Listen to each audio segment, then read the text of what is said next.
Here we are. Watch out for the warbler. The visitors were very excited.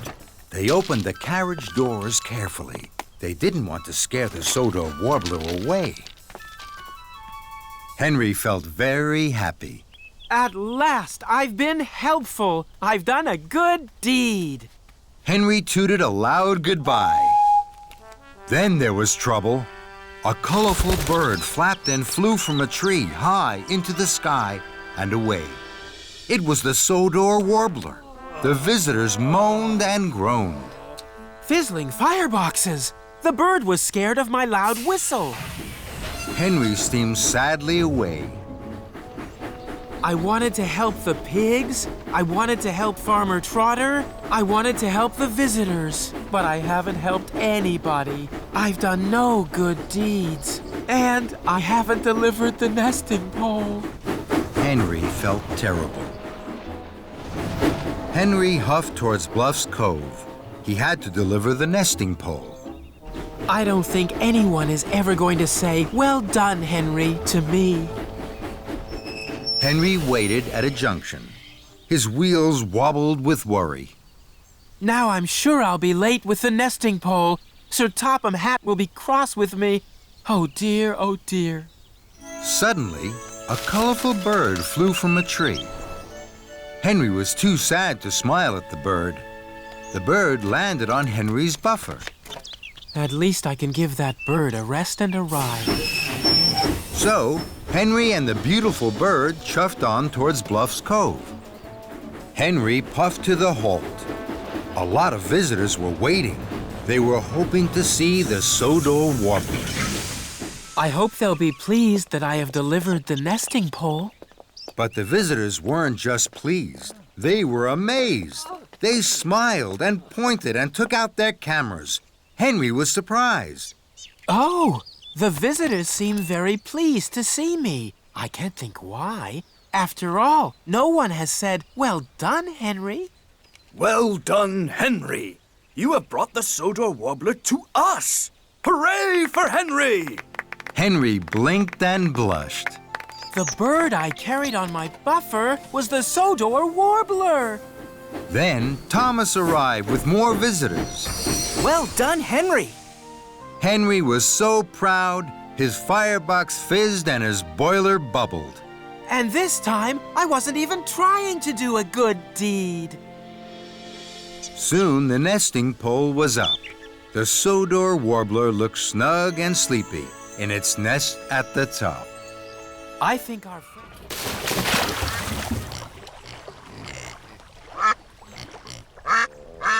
But Thomas was too worried about his funny funnel to notice. He raced on towards Knapford. At last, Thomas puffed into Knapford, just as Sir Topham Hatt and Mr. Bubbles arrived. Sir Topham Hatt was very cross. Thomas, you were going much too fast. The special bubble liquid splished and splashed out of the tank. And now the tank is empty. And it's almost time for my show to start. The children will be very disappointed. Thomas felt terrible. I'm sorry, sir. The only special bubble liquid left is at Brendam Docks. Now, there isn't time to pick it up before the show. Yes, there is. I'm sure I can puff to Brendan and back in time for your show. Very well, Thomas. But this time, you must be careful. Yes, sir. Thank you, sir. And Thomas chuffed quickly away. Soon, Thomas arrived back at Brendam Docks. A new tank of bubble liquid was loaded onto his flatbed, and Thomas puffed carefully away. Thomas saw Edward at a crossing. Hello, Thomas. That's a funny funnel. Thomas didn't like Edward laughing at his funny funnel. But this time, Thomas didn't pump his pistons and race away from Edward as quickly as he could. He chuffed carefully on to Knapford. Then, Thomas puffed past some children. The children saw his funny funnel. They were excited.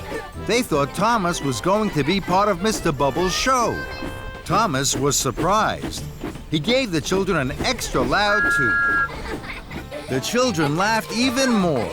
Thomas liked to see the children laughing, They're laughing at my funny funnel. It makes them happy. and that made Thomas happy. Thomas steamed back into Knapford. The children cheered. Well done, Thomas. You haven't spilled one drop of my special bubble liquid. And you're just in time for my show. Later, the children clapped and cheered at the Mr. Bubbles clown show. They had never seen such big bubbles. Then the children spotted that Thomas's funny funnel looked just like Mr. Bubbles' hat. Thank you, Thomas. The funniest engine on Sodor. Soon, everyone was laughing, and Thomas most of all. You didn't say hello today, so I thought you were sad. I brought the flowers because I wanted to make you happy. Mavis sighed. I wasn't sad. I didn't say hello because I was thinking about all the jobs I had to do today. Emily felt very silly. I wish I had asked if you were sad. Then I wouldn't have brought the flowers and the quarry wouldn't be in a terrible mess. Mavis looked at the mess. She looked very sad. Emily wanted to think of a way to make Mavis happy. And now she knew she had to ask. Mavis, what would make you happy? I would like the quarry to be tidy and all the engines to be really useful. Emily felt very pleased she had asked Mavis. Now she knew exactly what to do to make Mavis happy. I can't move. I'm covered in slate dust, and my firebox has gone out. Don't worry, Thomas. I'll shunt you over to the coal hopper. You'll soon be burning brightly again. Thank you, Emily. So Emily worked hard. She puffed and she huffed, and she heaved Thomas to the coal hopper. Then she biffed and she bashed the flower beds away from the hopper so that Edward could shunt his freight car to be filled.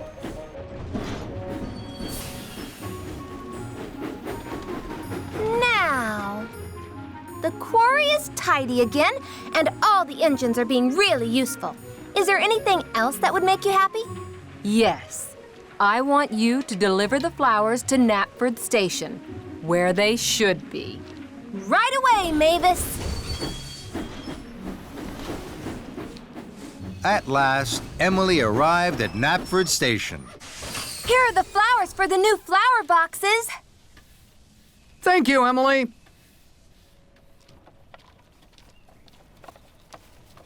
Emily watched as the flowers were unloaded. They looked very pretty. Did you know, Thomas, that those yellow flowers are called buttercups? And those red ones, Edward, are called roses. And those white ones are daisies. Mavis puffed up. She was smiling. My, You're smiling, Mavis. Are you happy? I am. Those flowers look wonderful.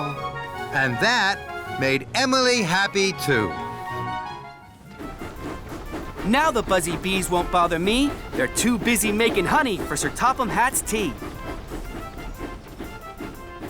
Thomas chuffed to a junction. Hiro was there. Thomas was surprised to see his friend. Hello, Hiro. You look puzzled. I am Thomas. Farmer McCall's flowers have disappeared, and you have still not delivered the bees to Farmer Trotter. He's waiting and worried. Thomas looked at his wise friend Hiro. He hadn't looked after the bees. He hadn't looked after their hives, and he hadn't taken the woodland track. But he had taken Hiro's flowers. Hiro, I have been very silly. I have been everything you told me not to be. But now, I will do everything you told me to do. Please wait for me here. I will bring you back your flowers. Thomas's wheels started to whir, and his boiler started to bubble. Thomas had a lot to do. Thomas puffed back to the flatbed of flowers. The bees were still buzzing, but Thomas didn't mind. Follow me, bees. I'll take you back to your hives. And Thomas wheeshed away to the flatbed of beehives. Farmer Trotter is waiting for you, bees. You will like living on his farm.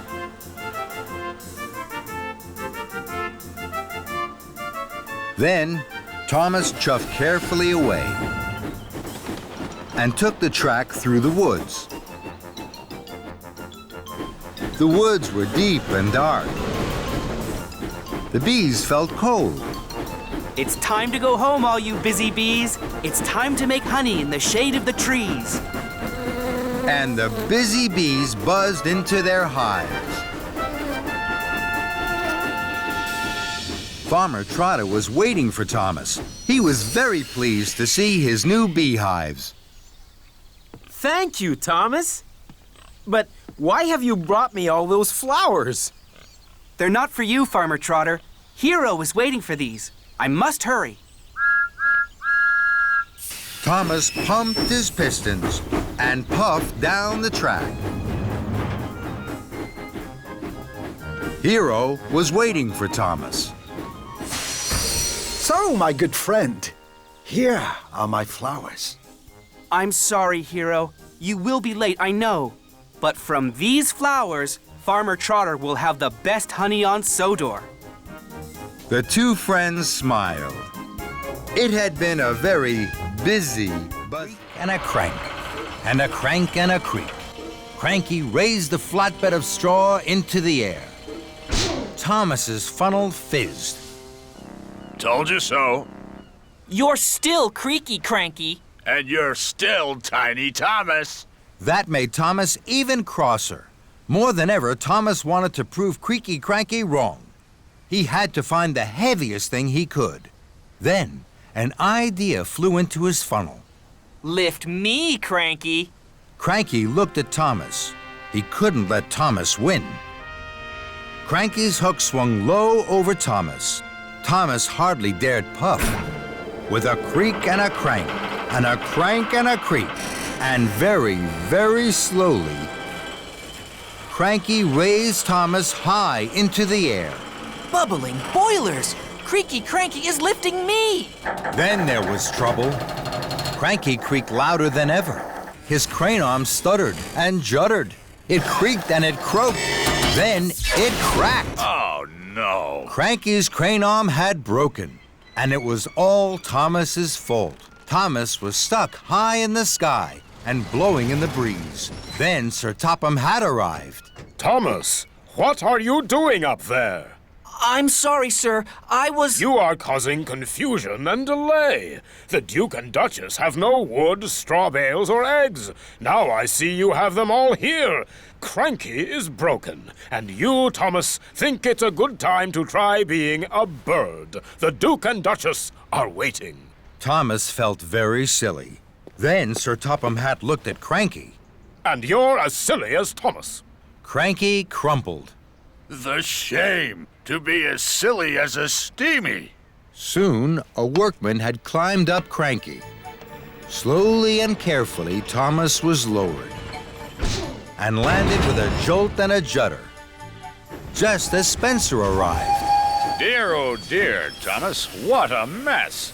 Little engines can get into very big trouble. Thomas felt even sillier in front of Spencer, but he knew now that being strong was only good if you were also really useful. And he had to be really useful. Spencer, I need your help. You're very strong and can pull much heavier loads than me. Will you take the wood, the straw bales, and the eggs to the summer house for me, please? It's my fault that Cranky is broken. I must put everything right as quickly as I can. Very well. Thank you. I'm sorry, Cranky. I know you're strong, stronger than me. I'll be back soon with the right parts to fix you. Then Thomas pumped his pistons and puffed out of the docks. I'm first! Let's race again! Then Gordon whooshed past. He was huffing grandly. He was taking Sir Topham Hatt to the town hall. Thomas gasped. I'm late! I must whoosh like the wind to the town hall. Thomas pumped his pistons, and he chuffed away quickly in a cloud of steam. I mustn't be late! I mustn't be late! Then there was trouble.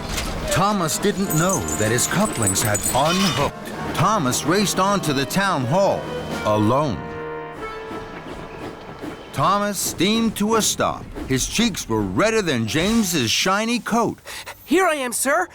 Sir Topham Hatt looked hard at Thomas. Here you are, Thomas. But where are Annie and Clarabelle? And where is Miss Botty? Thomas felt terrible. He had been having fun when he should have been really useful. I'm sorry, sir. I've lost them. Sir Topham Hatt boomed. Then you had better go and find them. Thomas puffed to a junction. He had looked for Annie and Clarabelle, but he couldn't find them anywhere. Then Charlie chuffed up. He was on his way to the town hall. Hello, Charlie. I've lost Annie and Clarabelle and Miss Botty. The couplings must have come loose on the bumpy track and snapped when we were racing. Don't worry, Thomas. I have a good idea. What's that? We'll have a race. Whoever finds Annie and Clarabelle first is the #1 fun engine. Thomas was stern. He didn't think that was a good idea. No, Charlie. This isn't the time for fun. This is the time for being really useful. I have a very important job to do. And Thomas huffed away. Thomas chuffed carefully. He was very worried. Then Thomas heard singing. He smiled from buffer to buffer. That's Miss Botty singing! Hooray! Thomas found Miss Botty by the bridge. He had never heard anything as beautiful as Miss Botty's singing. Miss Botty must go. I'm sorry I kept you waiting. And Miss Botty cheerfully waved goodbye as the crowd clapped and cheered. Thomas puffed to the town hall with Annie and Clarabelle. Sir Topham Hatt was cross. At last, Thomas. You've made Miss Botty very late. Not at all, Bertram. Thomas has made me very happy. I've had the ride of my life. So many people to sing to, and such fun. That made Thomas smile, and so did his fun friend Charlie. First, I must collect Annie and Clarabelle. Victor and Kevin were busy at work as Thomas chuffed into the Sodor steamworks. Hello, Victor. I'm here to collect Annie and Clarabelle. I'm going to take the children to a special picnic story time in the sunshine. That's a wonderful idea, my friend. The children will like that. They always have their best time with you, Thomas. Thomas was pleased Victor and Kevin liked his idea. Later, Thomas huffed happily out of the steamworks with Annie and Clarabelle. Thomas puffed proudly up to the library at the town hall. The children were waiting. They were very surprised to see Annie and Clarabelle instead of cars of storybooks. Today, I'm taking you to an extra special story time. It's a picnic story time in the sunshine. All aboard! The children had never had a picnic story time. They thought it was a wonderful idea. Thomas blew his whistle and chuffed cheerfully away. Thomas puffed towards the junction. This time, Thomas waited.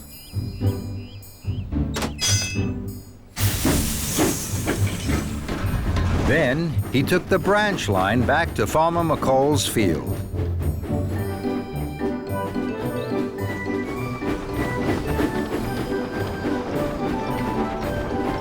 Thomas chuffed slowly and carefully up to Farmer McColl's field. Here we are, the picnic story time special. The children cheered. They could see all the different colored books in the field. They were very excited. This was the best story time ever. Thomas watched as the children ran onto the field. They each picked up a book, and their teacher began to read with them. This is a story, children, all about a little boy. A little boy who didn't like waiting. He didn't like waiting because he thought he'd miss out on all the good things. But then he found out that good things are worth waiting for.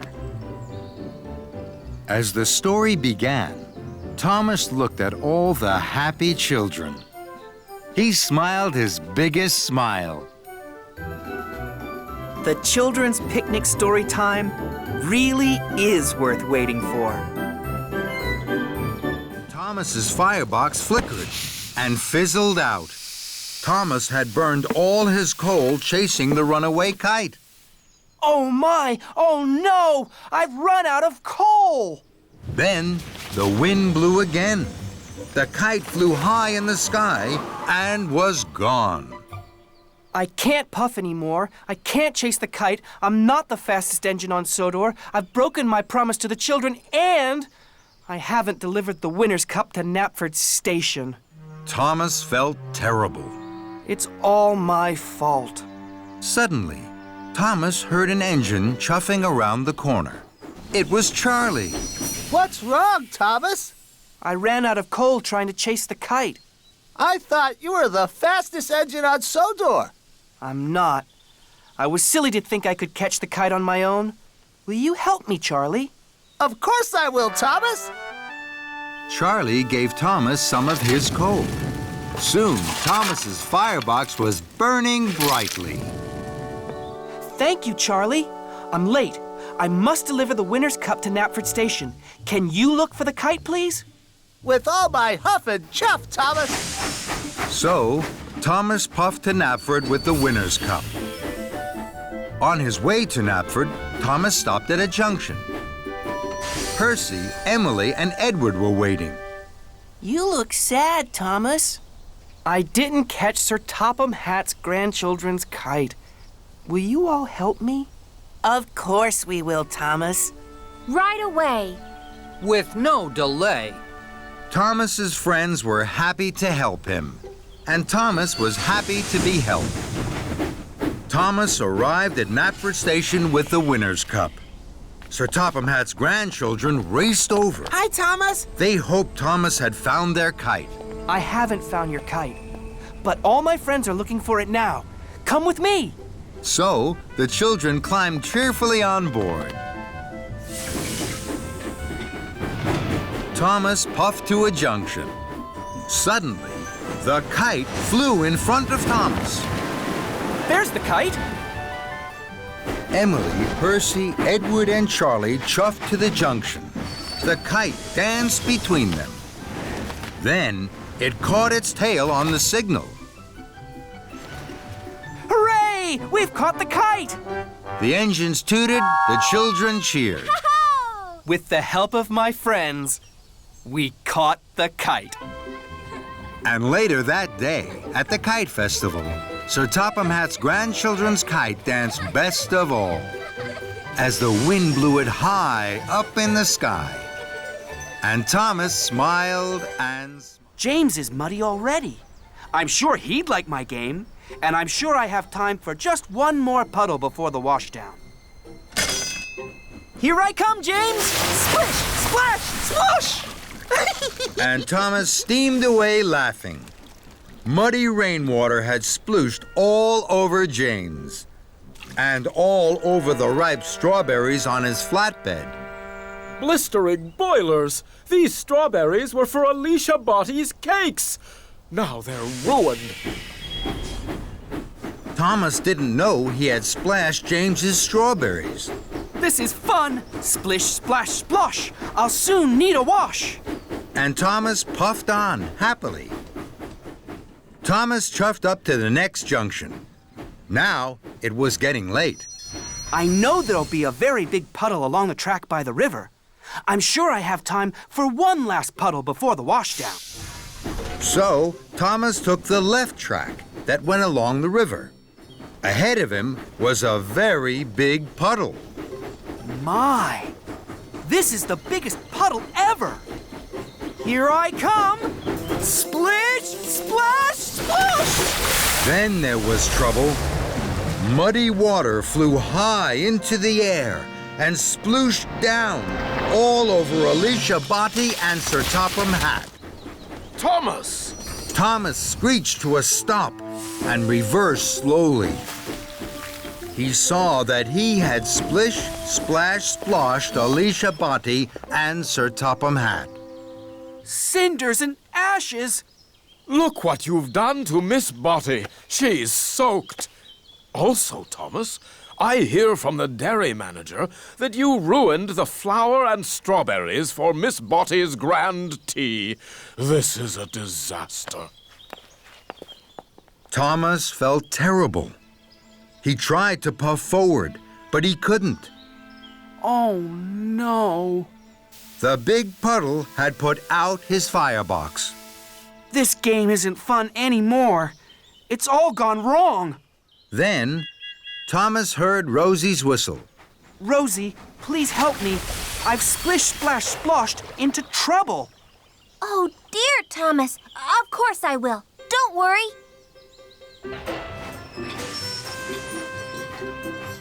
Rosie heaved and huffed Thomas onto dry tracks.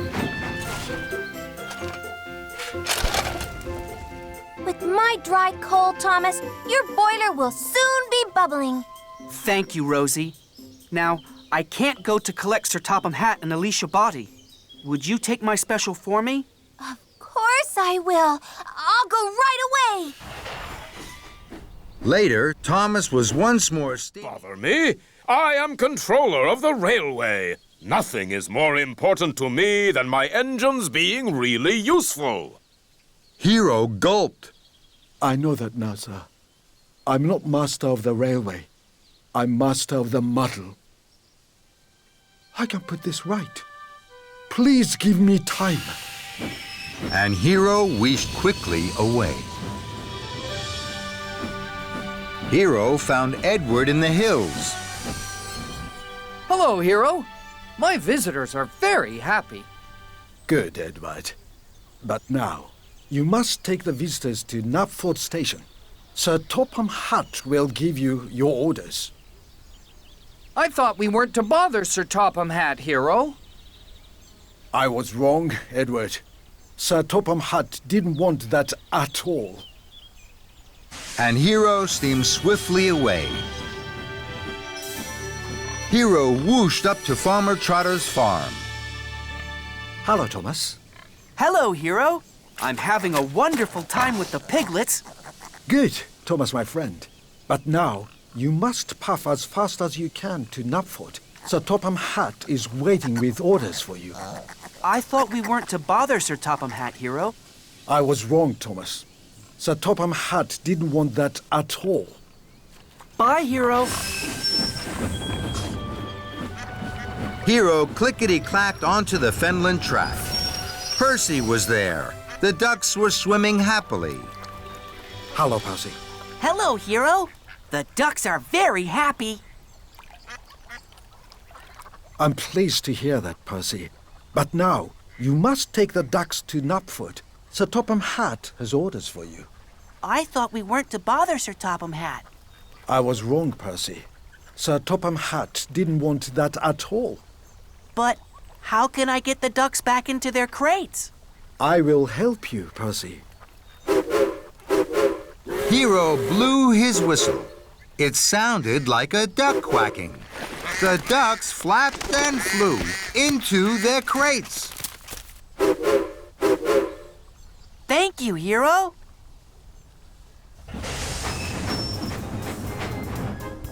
Later, Sir Topham Hatt had given his orders to the engines. Now, you all know what you have to do. Chuff away and be really useful. Hiro puffed forward. And what shall I do, sir? You, Hiro, will do what you have always done. You will be helpful, Hiro. Helping me.